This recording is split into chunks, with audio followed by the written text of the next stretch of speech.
আসসালামু আলাইকুম। আশা করি সকলে ভালো আছেন। এটি একটি সত্য ভৌতিক ঘটনা। ঘটনাটি ঘটেছে আমি এবং আমার কাজিনদের সাথে। একদিন আমরা সবাই মিলে ঠিক করলাম আমরা চার্লি চার্লি গেমটা খেলবো, কারণ সবার থেকেই শুনছিলাম এই গেমটাতে নাকি ভূত আসে। তাই অনেক বেশি আগ্রহ হলো এই গেমটা খেলার জন্য। রাতের বেলা আমরা মোম নিয়ে বসে পড়লাম এই গেমটা খেলার জন্য। আর একটা বোর্ড ছিল যেখানে ইয়েস নো লেখা ছিল। এরপর একটা পেন্সিলের উপর আরেকটা পেন্সিল রেখে আমরা প্রশ্ন করা শুরু করলাম। প্রথমে আমার কাজিন তাসফিয়া বলল, Charlie Charlie are you here? তখনই পেন্সিলটা নড়ে ইয়েসে চলে গেল।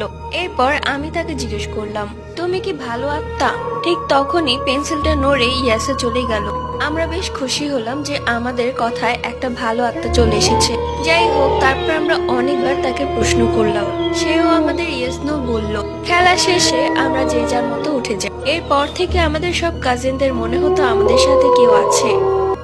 এতক্ষণ ভিডিওটি দেখার জন্য অসংখ্য ধন্যবাদ।